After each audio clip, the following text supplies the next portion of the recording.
9 to noon. The Vikings. Okay, calm down. I'm confident that we'll be world champions. That's what I've said right from the start, and I'm still confident.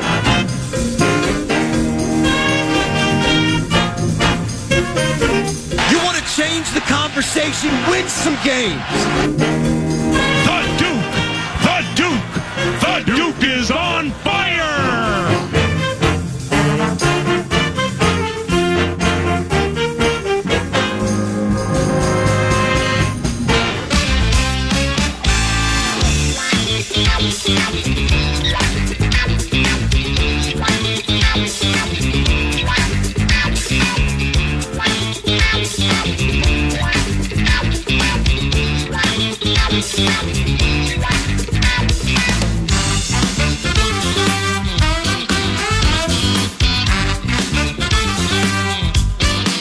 What's going on? Happy Monday to you. Jump on in here, ladies and gentlemen, and sweat out one of the truly most wonderful times of the year. DiVincenzo ends up with the ball. He'll throw it down low. Julius Randle playing bully ball on the overmatched and oversized Devin Vassell and his 25-14 Wolves, 3:49 and counting to go in the first quarter. Minnesota on a 14-6 run.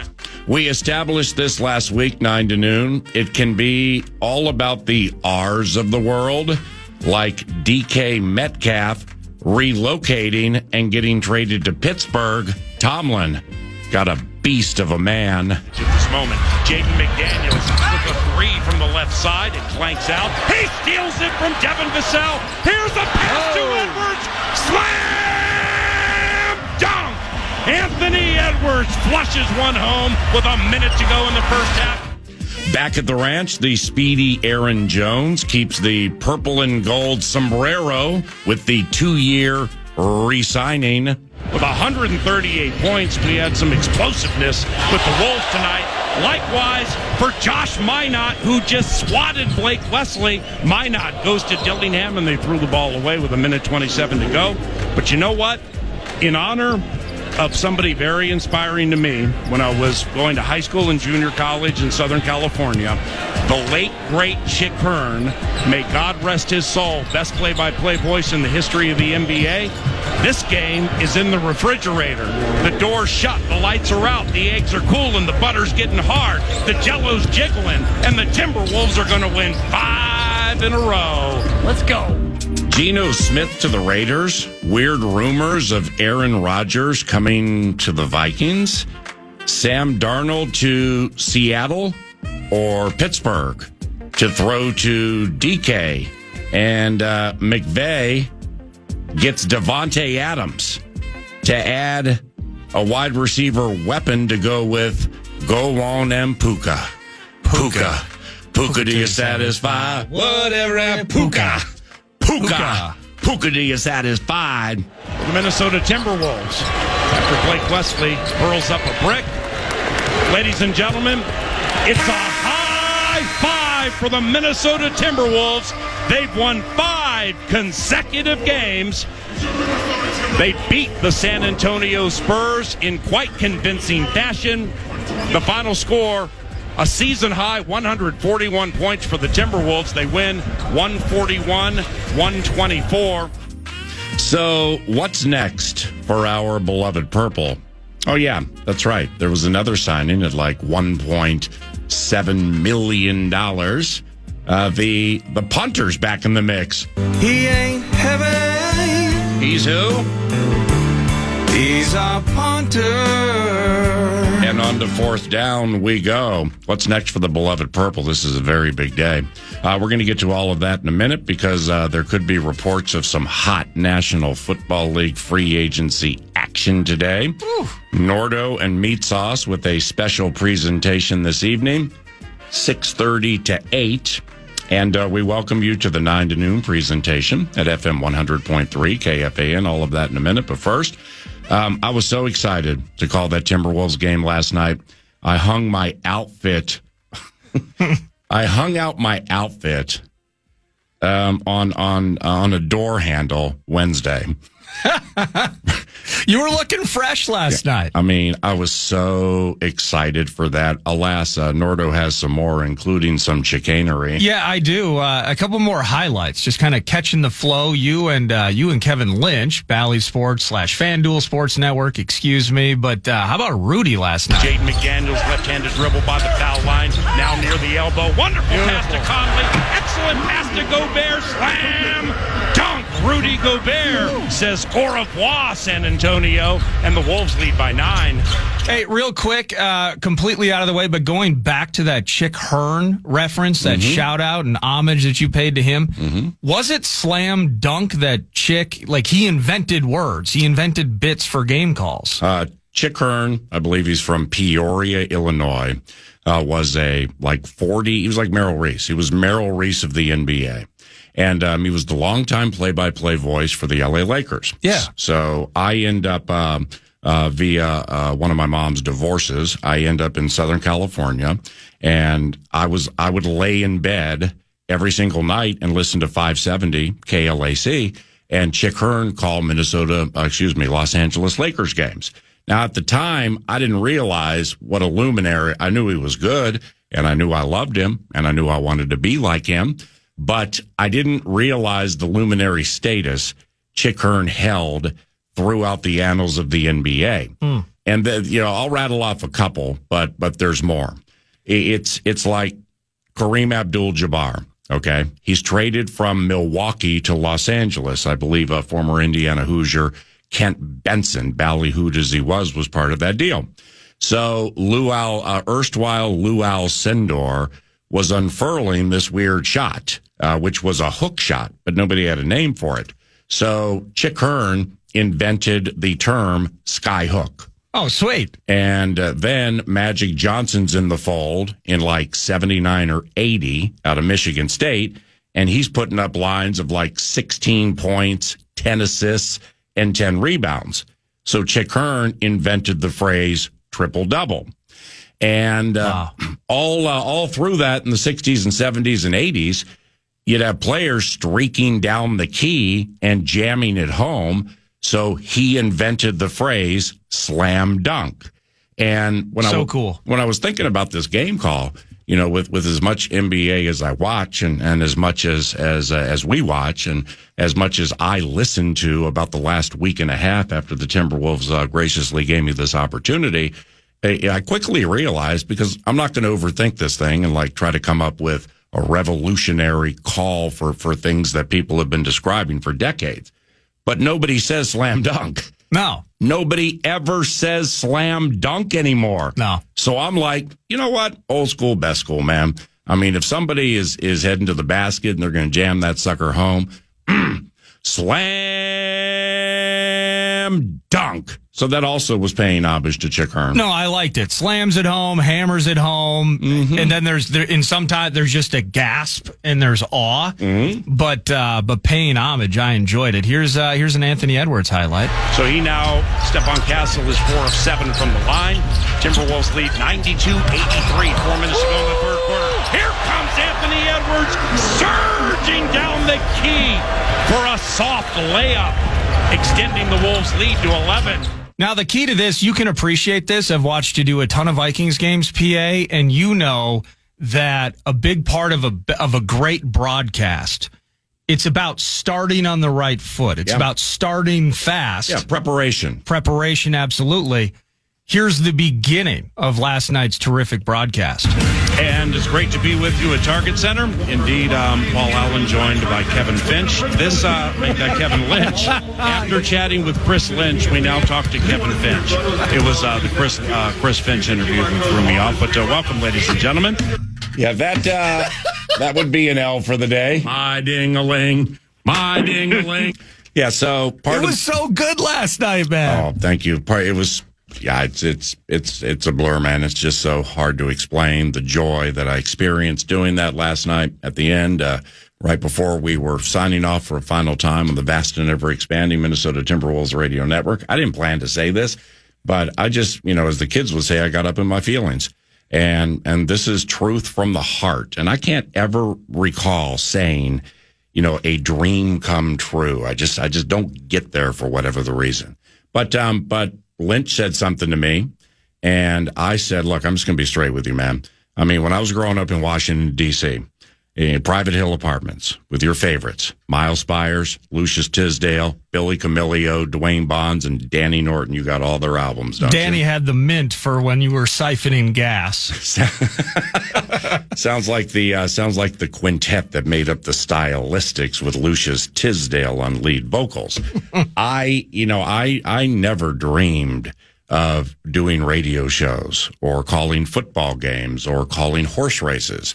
I was a basketball guy through and through. I played it. I loved it. My single mom would bring me and the aforementioned friends to the Capitol Center to watch the Washington Bullets play.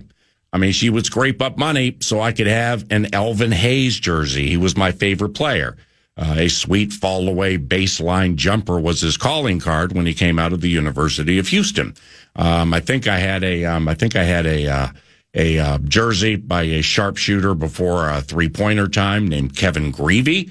And I also had a jersey from a point guard who was super sneaky and crafty named Kevin Porter. Now, we wouldn't be dusting off that Kevin Porter jersey these days. I always love that one. Go ahead and read up on that if you want. It would be akin to like going to a football game and wearing a 4-2 sharper. I always love that one. But I said to Lynch, I said, this is a dream come true.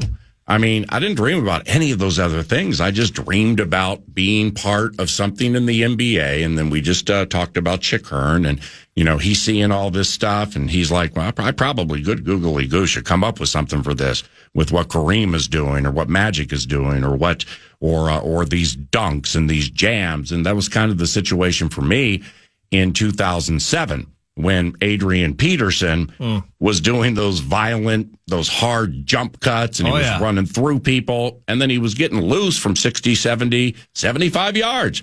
And then I was like, man, in Chick Hearn-like fashion, I probably should come up with something for that. And he's loose! So that was the origin of that, and that's just kind of how the whole thing works. I got up in my feelings at the end of the game last night. I sat there for probably 45 minutes after the game, just soaking it in case it's the only one I ever get to do. And the support from Wolves staffers like Patrick Reese, Ryan Tankey, Aaron Freeman, Sarah Perez, Chris Finch was so gracious and awesome. Make that Chris Lynch, as I called the game with Kevin Finch.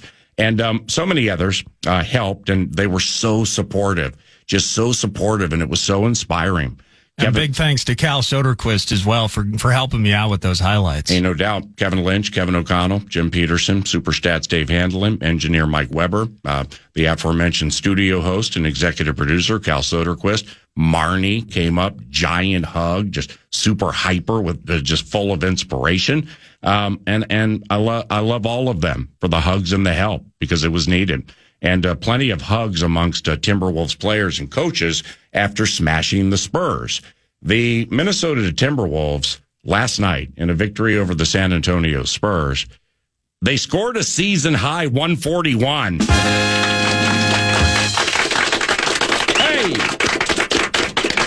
5-0. 5 in a row. 4 Fincho. 5 in a row. 4 Fincho. Yeah, that was cool. Gobert came back. Now, 5-0 since Julius Randle returned. Stifle came back last night, and he changed the game after he got those 3 fouls in the first quarter.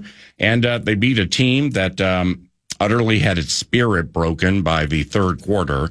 And this Cornfield Covenant just wasn't for Stefan Castle and Julian Champagny and Devin Vassell and the San Antonio Spurs. It just wasn't for them. Homer announcer, yours truly, predicted before the Charlotte game last week that was 5 days ago. Jaden McDaniels had 29 in that game. That's the second most points he scored in a game. I think he had a 30 in early February. That the Timberwolves would win 11 consecutive games.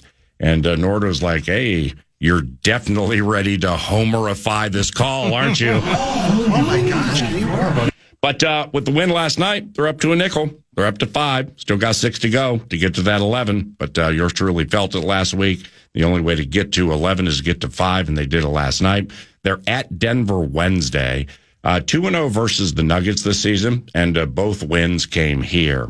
Now, I think that's the key one as part of that streak, and that's probably pretty obvious. Go win at Denver, and then all 5 of your next ones at home. I mean, just mow through Orlando and Utah to start, and you get 2 against the Pelicans who are beaten up. Just handle business.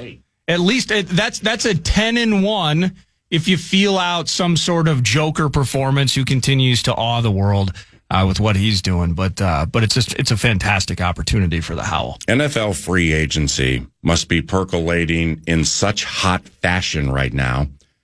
I can't get the X machine to work in the studio. Oh my gosh! Is it me or is it the X? Well, for all we know, Will Fries could be here by now, and Byron Murphy Jr. is already re-signed. But we can't get the X machine to work. Yeah, this is a problem. I got ESPN. I have NFL.com. Is a problem. I have PFT. Well, of course, you get into habits.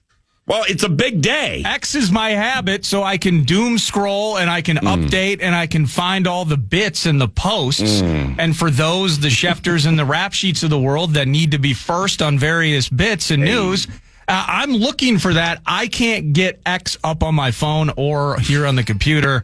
I'm feeling helpless right now. Yeah, well, I understand. I mean, it's a very, very big newsworthy day, whether doom scrolling or just trying to find out if Will Fries is here yet. All right, 3-2. And Thomason would have been at the airport. Thomason would have been at wherever Elon Musk moved Twitter headquarters, banging on the door saying, what's going on here? It's a big day. I got to hide under a table and see what the anti-Vike is doing in free agency. All right, 3-2.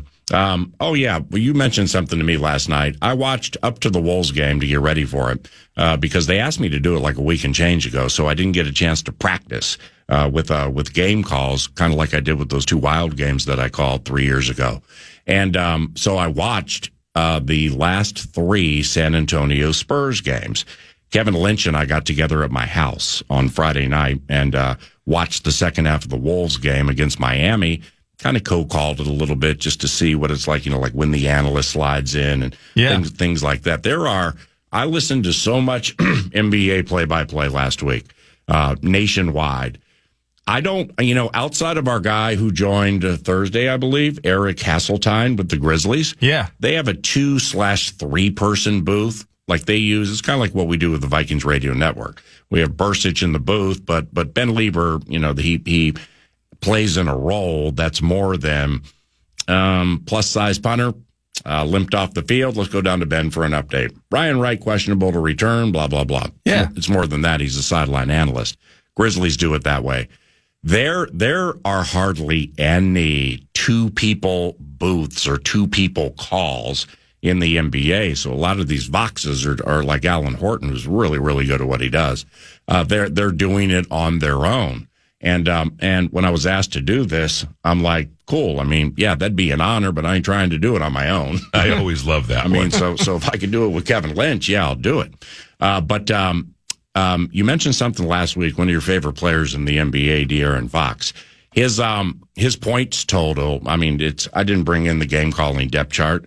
I'm gonna bring that thing into you tomorrow or send you a picture of it. Honestly, I had no idea how to put one together. It's my game calling depth chart for last night was akin to your daughters, Ava and Stella, having a coloring project. I always love that one. When they were like 6 or 7 years of age and just like putting the puzzle together. I mean, it's very Gorg-like. Did you use that? Yeah, you got color coordinated markers and various things. Yeah, well said. Nobody does it better than Gorgie. No. I will ask with his calligraphy pens. I will ask you this. I was listening to the open of it, got a chuckle out of it, had some fun with it. But I noticed, I'm curious because when you're in, and I know you well enough, you're in, and it's from the prep to the go, and we're ready to party. Right. How'd you handle the pace? Because early on, I could feel it, and it was terrific. But I'm thinking to myself, if he did this for 48 straight minutes, he's going to need a week off because it was a combination it was like you were setting up the Minnesota Moving Company on the opening drive with a couple of stat bits combined with the race call as we're opening up, and Jaden McDaniels is unstoppable to start the game. There was a frenetic pace to it that felt like there's excitement. there's gotta go. I'm doing this thing. And I'm like, if he doesn't take a breath soon, he might have to lay down. Can't say that would be the pacing or the crescendo building or stamping things 82 times during the course of the regular season. Old people get tired. Speaking of being tired, it's first and foremost, when I caught wind that Vikings head coach Kevin O'Connell was coming to the game, I mean, we made a Sunday play. I mean, all you can do is ask and be told no. So for Kevin to join the broadcast early in the second quarter and spend about 8 minutes of the quarter with us, hey, covenant clap, covenant claps for that, man. That was super cool. I mean, seriously, that's the National Football League Coach of the Year. Just super cool, leaving his suite, coming over and chatting with Kevin Finch about the job that's being done by head coach Chris Lynch on the sideline for the Minnesota Timberwolves. And O'Connell, I mean, like I said to him on the broadcast last night, we want to make this an opportunity for you, in essence, to have the tail wagging the dog. You can rip the refs. You can second guess coaching moves. You can second guess challenges. I mean, you can just jump all over this thing. You can exercise a season full of NFL referee demons by projecting it on the refereeing staff at Target Center. I love it. Yeah, he could have been like, so who's the lead ref here? It's Scott Foster. Oh, he's going Trey Blake on the game. I always love that one. I mean, he could have done things like that, but here's the point. Kevin was a little tired. You know, and I know Kevin well enough to just kind of know, like, you know, when he's super up and when he's tired, he was really chill. But see, Kevin O'Connell being tired this time of the year, that's a good thing for the Minnesota Vikings. Because that means there's a lot of tape grinding with, is it 11? It's 11 a.m. cornfields. For 11 a.m. at Pops. Yeah, the oxymoron Pops at 11. That's the legal tampering portion of the equation in free agency. But the funny part about it is we'll actually, because they're going to wait until it could be a quarter after 11. It could be 20 after 11. They have to wait. And in this performative, it's truly pretending that they haven't worked all of these deals out. We won't hear the fax machine dialing as if we're calling Bob Greasy. We won't see the deals really start to pop immediately because they have to pretend like they actually waited until the legal tampering period begins. Mm-hmm. It's kind of farcical, but 11 a.m., man, we're going to have a ton of stuff to sink our teeth into. It's sweet, dude. Given, you know, to each their own with their proclivities. To each their own with their hobbies and with their distraction factors in their lives. Don't do it. Just don't do it. No, don't do it. Stop. It's not working. I would prefer the X machine go down 15 minutes before the announcement of the next president of the United States of America than have it go down today. What is happening right now? I mean, there could be players moving all over the place under the cover of darkness set to be announced at 11 a.m. cornfields. And we're reliant, at least I am here in the 651 Carpets Plus studios, on the ESPN ticker. Josh Allen gets $250 million guaranteed. Devontae Adams signing a 2-year deal with we know all that. Yeah. Oh, wait, it popped up. Hey. Oh, wait a second here. We might be back. I think we might be back. Yeah. Let me offer up this less than controversial statement. You doubted Elon. I always love that one. Go ahead and go with that one the rest of the show. All right, so let's see what we got here. Let's see, make sure this X machine is working on. It appears to be working. It's back. Yes. I'm refreshing. It's back. It's never been gone. Don't call it a comeback. Don't call it an X back. It's never been gone. All right, cool. Oh, here we go. Rap sheet 9 seconds ago. Ian Rappaport, is this thing on? Fun day for an outage. Oh, imagine. Anyway, Evan Ingram, formerly the Jaguars, visiting the Broncos. Source says we are back. But you're something you said last week. I watched for closely in San Antonio's game at Sacramento on Friday night. And the Kings, the Kings are low-key on the heels of the Minnesota Timberwolves with this play-in thing. Well, did you hear DeMontis, though? DeMontis is so down on what's going on there. Is he out for the year? Well, he's asking what their future plans are because I don't think he wants to stay there anymore. He's pissed about De'Aaron Fox being traded away. Right. Like, things are super negative. I don't know if you saw this on Twitter this weekend. I saw it, I think it was Saturday. All right, so just to let me land the plane on giving you praise. Okay, I've tried to do it 4 times. We keep getting diverted. Sorry. Do you mind me giving you a little praise? It's weird, but it's okay. You mentioned something about De'Aaron Fox, and he's one of your favorite players. Yes, I like him. And you being a big Kentucky Wildcats fan, you have a game-worn Bam Adebayo, game-worn Tyler Hero. You like to wear those jerseys without T-shirts underneath them during spring and summer if the sun comes up right. And I do not trim my underarm hair as part of that. Correct. Yeah, why would you? Either does Andre Drummond. He makes like $20 million a year. So if he could do it, I could do it. But you mentioned something about De'Aaron Fox's game and once I got all the minutia together for last night, he's down 4.8 points per game. He's down 5 points per game, and he had pop last night, but it was one of those Sunday games where the road team that's not going anywhere was just kind of laissez-faire. And when they had reason to hoist the white flag, they hoisted the white flag. That had to be with 10 minutes or so left to go in the game, right? Yes. Yeah. And De'Aaron was one of them. Now, De'Aaron Fox, when he was with the Sacramento Kings, November of last year, so this season, De'Aaron Fox scored 60 points against the Minnesota Timberwolves. He did indeed. That's the highest points total by any player in the league this year, and the most points the Timberwolves have given up to a player in the history of the franchise. Yeah. That's your guy, De'Aaron Fox. Do you know who is second for most points scored against the Minnesota Timberwolves in the history of the franchise? And I can give you a hint. Like De'Aaron Fox, he also attended the University of Kentucky. Ooh. And like De'Aaron Fox, he recently was traded. It's not Carl, is it? Nope. It's Julius Randle. 57 points against the Wolves in 2023.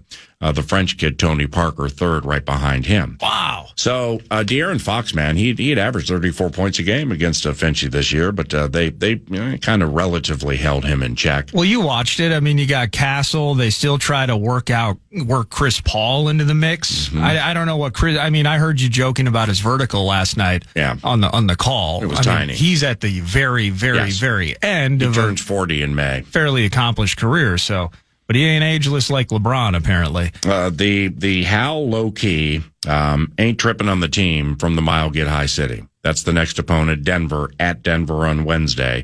The Timberwolves have won 9 of their last 13 regular season games against Joker Man and his Denver Nuggets, and 13 of the last 20. That would include the playoffs.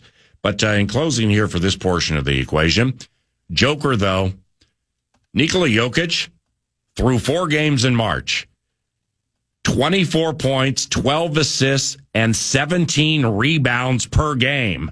Holy cow, through the first 4 in March. And Joker was just amazing Friday night against Phoenix. How about this? He became the first player in the history of the NBA to get at least 30 points, 20 assists, and 20 rebounds. Yeah, first 30-20-20 game. It's the first, right? It is, yeah. Against Phoenix, I mean, what a bunch of L's there with Phoenix. Holy cow. He had 31 points, 22 assists, and 21 rebounds. So that's next. We get them out there on Wednesday. Then 5 in a row at home against Orlando, Utah, Indiana, and a couple against the New Orleans Pelicans. And speaking of homestands, I hope I have this right. I'm going to relook at it before McTockett joins about 30 minutes from now. I think, yesterday the Wild lose to the Pittsburgh Penguins. They lose 3-1, I believe. I think the Wild started like 10 of 11 at home They have like 10 of 11 games at home. Yeah, they do. As they approach the end of the season. I mean, that's beyond a scheduling quirk. Well, I'm excited to hear from Micheletti at 10 a.m. because I want to know first what post-trade deadline vibes are with the team after you hear about adding Brazeau, but then you don't, it would have come down to straight hockey trades. I think money in, money out. And what that perception is, because it is truly, you're at home most of March, win your home games, and you are comfortably in the postseason. Yes. You get days, kind of sleepy games like yesterday. I think Crosby scored a couple. It wasn't good yesterday. It wasn't good enough. So they got to capitalize on the home friendly ice. All of that, by the way, including Tockett's inclusion at 10, and elite sports and football mind, former Viking safety Corey Chavis joins 9 to noon today at about 11:03. That's when the oxymoron unfurls, legal tampering with NFL free agency. And it's good to have Coach Ave and his brilliant mind on at about 11:03. As part of the TimberTech What's on Deck set list, courtesy of TimberTech.com. And by the way, that little 30 piece we just unfurled for you, that was a Steve's Appliance marathon segment. New friends of 9 to noon and KFAN and yours truly, very, very, very sweet people who own a standalone appliance store that services the entire Twin Cities and guarantees best prices on stuff. So if you need appliances, I cannot recommend the kindness of these people anymore. Steve's Appliance, they're handling the marathon segments 9 to noon, and we welcome you to the Love Covenant Steve's Appliances and stevesappliances.com.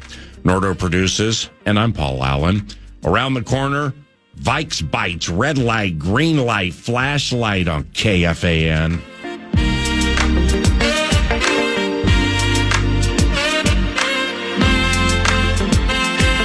With so many options, why choose Arizona State University? For me, the only online option was ASU because of the quality. Their faculty was really involved with their students and care about your personal journey. The dedication to my personal development from my professors, that's been extremely valuable to me.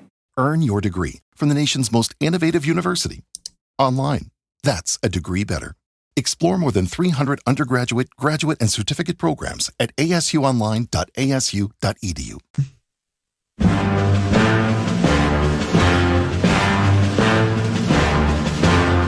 Vikes Bites. Welcome back, 9 to noon. Vikes Bites is always presented by 1,000 Hills Lifetime Grazed Grass-Fed Beef. You can shop on the website. You can learn about regenerative agriculture. You can learn about this nutrient-dense beef that is just delicious and good for you. It's a Clearwater, Minnesota company. You can get them online. As I mentioned, Box of Meat shows up at your doorstep. You can go to Coburn's, Co-ops, and Kowalski's locations. They're proud sponsors of Gophers Athletics as well. Vikes Bite style, there's so many things that are happening in the NFL. Not only do I have some notes prepared, but thankfully X is back up. So we're on it. We're back. But with the Minnesota Vikings, this broke yesterday, long before the website had its outages.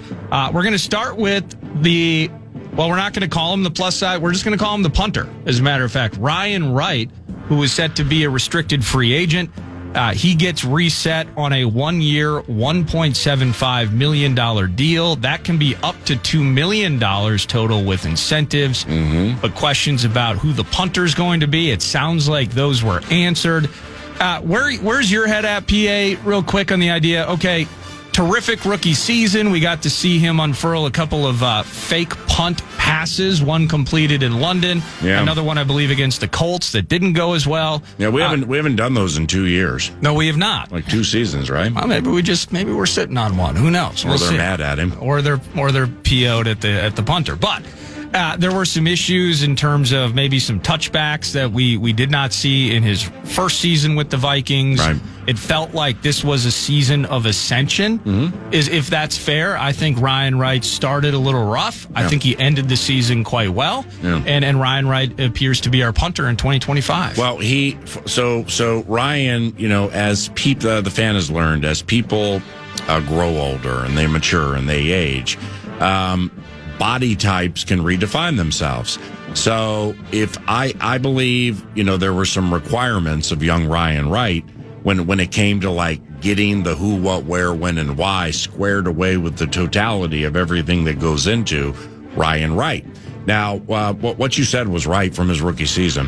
The undrafted rookie from Tulane in 2022 had 0 touchbacks the entire season, and then he boomed one against the football giants and dimes, and it was a touchback. So just things got a little wonky there. Yeah.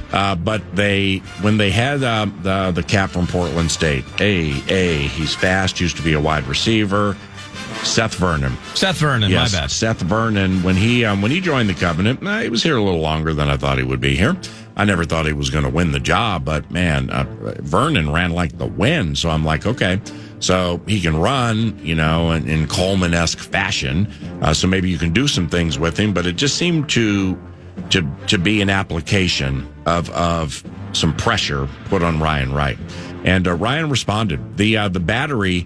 For the special teams battery, the kicking battery for this squad, it's one of the better in the National Football League. Jacksonville has a really, really good punter and kicker and long snapper. But Sir Poe, Andrew DePaula, I think he's 3 consecutive years he's been named All-Pro. So you got an All-Pro snapper. The Alabama kid, despite the injury and some misses near the end, I think we'll all roll into the battle with him and feel pretty good about things. And same thing with Ryan Wright. So that facet of the Covenant seems to be quite secure. I like Ryan a lot. Congratulations to him and his family. Vikes Bites! Thank you, Thousand Hills. I am excited for the final hour because this is where we can start really digging into, are there a couple of names out there that we want back, right? We want these guys to return. These are priorities if it's going to happen. O'Connell was just elated at the Jones bit last night. I don't know if I brought it up on the radio. I think I did. But right before he was leaving, I just know how much he likes Aaron Jones. Yeah. Because, they're leader. We've said this before. Leadership doesn't mean you have to be Tom Brady or Peyton Manning caught on NFL films going up and down the offensive line F-bombing people. Right. It's Aaron galvanized things with this team. It's whether it was from media members in Green Bay or fans who were super sad to see him leave. We heard a lot of accolade-related things associated with Aaron Jones, and I've heard a lot of those before, and they generally don't come to fruition. They did with Aaron. And I guess I had forgotten, after getting home from the Wolves game and doing a Covenant catch-up with the Jones deal, I had forgotten how many total yards he had last year. So I think we're 1,400 on the rushing and, or something like that. Or it was like 1,500 total yards, maybe 400 on the receiving, 1,100 on the rushing.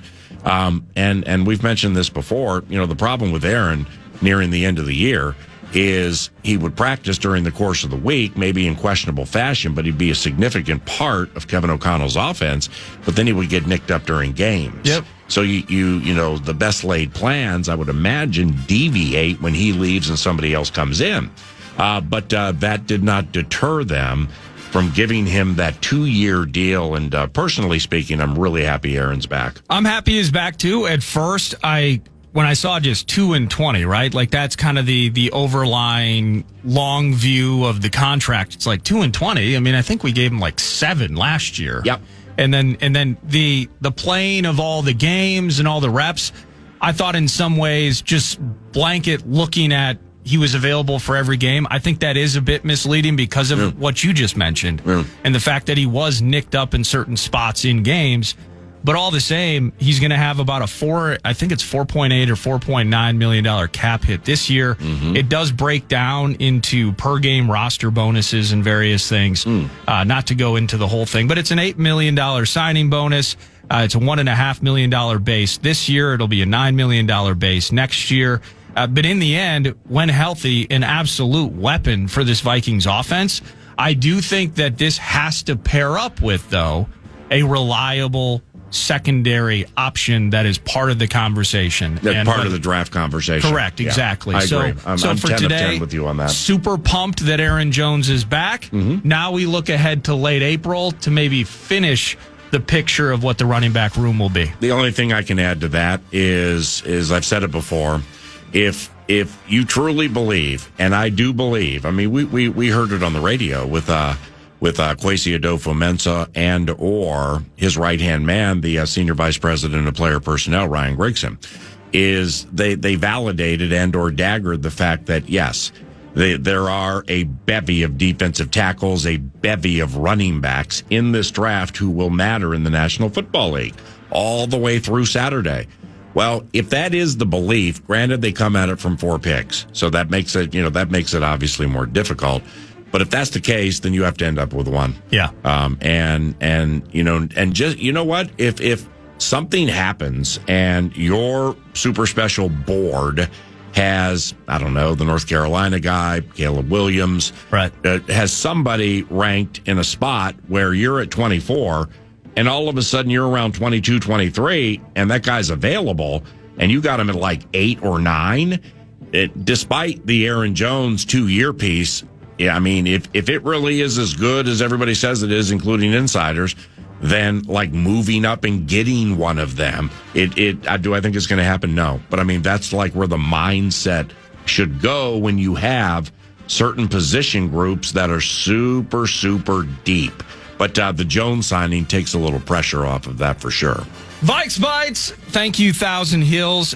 Dustin Baker, Vikings territory. I think we had him on the show. Yeah, he's cool. And you've joined his show, and nice guy. But I love the way that he laid this out. This will kind of maybe transition us into next segment where we start talking about a flurry of things that have already happened, including some rumors regarding Sam Darnold. Yes, sir. But he laid out via X yesterday that here's what happened last year on free agency day number 1. And I'm glad that he went back and looked at this and put it all down, because it is part of the idea that it's going to be fast and furious early and often. And X was down at 8:55 and you were tripping. Thanks, Elon. But he put this. Yeah, nice job, Elon. Seriously, man. Free agency day 1. Why don't you start caring about people? Cousins, like Nordo and I with Twitter. Exactly. Cousins to Atlanta, Jordan Hicks to Cleveland, Blake Cashman signs, Blake Brandell resigns, Andrew Van Ginkel signs, Jonathan Grenard signs. Okay, hold on. That all was right out of the gate? Right out of the gates. Oh, damn. So 11 a.m. is big this morning with Coach Ave. Saucy and I we were filling in for Common on that Monday. I think you were doing vocal maintenance. No, I was in Los Angeles with my son. Right. Wolves game. Going to the Wolves-Lakers, Wolves-Clippers. Yes. Yeah, I was on vacation, and I got strong-armed, excuse me. It was such a fun day that I just, that's when at this Beverly Hills hotel, the Wolves opened up their meeting room for me because it had, what's that line called that you got to have?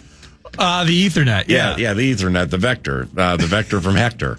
And remember the guy that kept basically it could have been like 9:30 and he's already trying to kick you out of the room. Like, you're gonna be here all day, guy? Strength and conditioning guy came in there trying to rehabilitate 3 guys dead set to go to the playoffs, and I'm talking about Kirk O'Chains. Yeah, that was this time last year. Wow, that was memorable. But all of that happened as soon as the bell rang, effectively, over the first few hours, and then the very next day, you heard about Darnold, you heard about Aaron Jones. So kind of that kind of sets you up, and this team's got more cap space than they've had in a decade and a half, it feels like.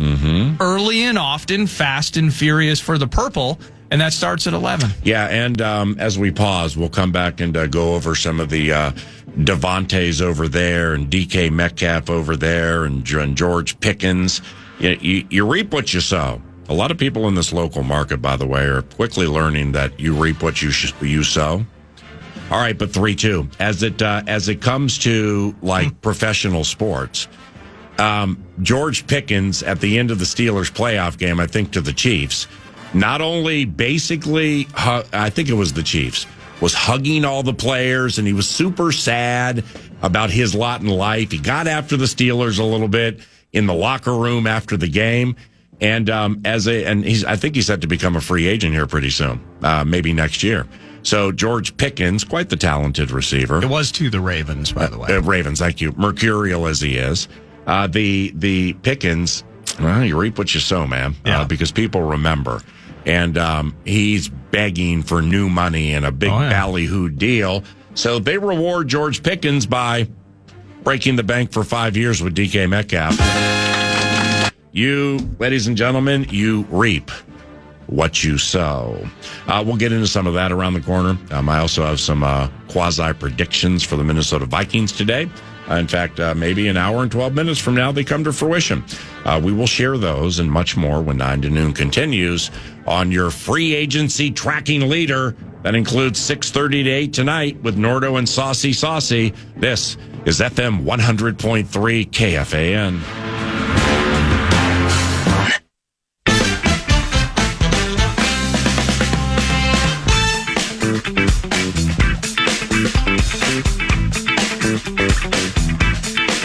What was that? J.C. Horn, Carolina Panthers. What does supposedly is going to happen at 11 a.m.? Yeah, some stuff's starting to filter in. Those that were either extended, they can be traded. Those that have been released can sign. Yep. But how about this? I found this from Shefty. A lot of Shefty in the mix today. It's game day for him. J.C. Horn, Carolina Panthers corner. J.C. Horn, maybe South Carolina out of college. But he's agreed to a 4-year, $100 million extension. $108 million max with incentives, $70 million guaranteed. And at $25 million per year, J.C. Horn is now the highest paid cornerback in NFL history. And 25 per Jalen Ramsey, 24.1. Patrick Surtain II, 24. Jair Alexander, 21. You're starting to kind of get the hint. AJ Terrell and Denzel Ward also north of $20 million. Yep. That makes, I'm curious how that impacts the Byron Murphy Jr., DJ Reed conversations as the next, hour and 4 minutes and change go to the legal tampering period, PA. For the corner, Horn, that's a lot of JC notes. I'm curious if has he played half the games in his career? The first thing I think of when I think of J.C. Horn, injured. That's all I think about when I think about J.C. Horn. So yeah, for me, good for him though. For me, it would be constantly mixing him up with something called C.J. Henderson. I always love that one. There's no change to the bet for yours truly. Byron Murphy Jr. has to be re-signed by the Minnesota Vikings. It's a 9 of 10 for me. So I like Carlton Davis from the Detroit Lions, as do several others. And there are corners out there who can be sticky and can help, but they haven't meshed with the hybrid 3-4 with floaters, and that thing takes a little bit to learn. Well, Byron Murphy Jr. knows where all dem bones are buried. Yeah. So if and or when that the oxymoron pops. An hour and 3 minutes from now, legal tampering, and you can sign, in essence, sign players from other teams, but they don't go official until the league year begins, which I believe is Wednesday. Well, that's the first one I'd like to hear is Byron Murphy Jr. is back in the covenant. Yeah. So I wouldn't be surprised if that happened today, because Byron Murphy Jr. has a lot of fans over there at the old TCO PC. From an offensive line standpoint, we've put a fair amount of time into it 9 to noon, recognizing that via the draft and or free agency, there could be a couple of new offensive linemen starting for the Minnesota Moving Company next year. And that all plays into things that we talk about and we think about with young JJ, as in McCarthy.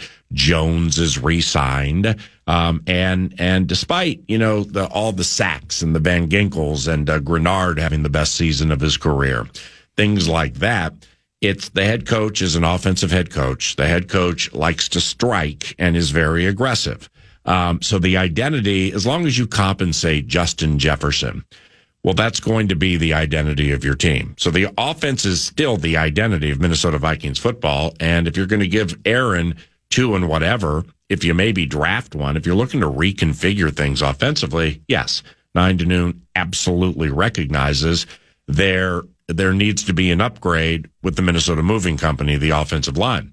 And with some of these names that we've bandied about, like we've talked about Cam Robinson and Mekhi Becton, the former highly drafted tackle with the New York Giants who plays, or the Jets, one of the two. He played guard for the Philadelphia Eagles, right guard. He's a big, powerful, road grading kind of vertical passing game protecting offensive lineman. And we also started last week to chat about Will Fries. And my man got hurt last year. I think he only played 4 games. But in snooping around about him a little bit at the combine and some of late, that's an offensive lineman who fits what the Minnesota Vikings want to do. He just seems to be the kind of guy that fits with the Minnesota Moving Company, and with the way O'Connell schemes things up, specifically given it's not as much a throw-first team as it was in 2022, but they still want to throw for the dough. And I think you'd be getting Fries at a very good time of his career, assuming off whatever the injury was last year, that he vets out and works out okay, so that you can at least get him ready. I think he was hurt last year. He absolutely was. Let me just verify. I thought it was a tibia or something like that. Oh yeah, and he played 4 games or something. Yeah, he was lost early. We didn't see him at US Bank Stadium for the Flacco game. Yeah, I think he left the chat. Did he leave the chat? He may have actually left the chat. Yeah, he got booted out of is what happened. Well, it was kind of, we talked about this last week, and it kind of hit me, and it was in the same vein. Jordan Reed, of course, ESPN. We know Jordan well, and we love him. But he kind of laid this out. Have always felt the best GMs execute free agency by identifying and paying players for what they could be in the future. So, this cash that's going, it was a tibia week 5 for Freeze. Oh, good. Freeze/Fries. If he comes here, you know what? I'm excited to figure that out. Yeah, I probably should figure out if it's Freeze or Fries too. Well, if he signs the contract, we'll do it. If he doesn't sign the contract, we don't care. Mm-hmm. But he noted Freeze/Fries as one of the guys, but that fit into that category, and that's just Jordan Reed's opinion. Right. Freeze, Paulson Adebo.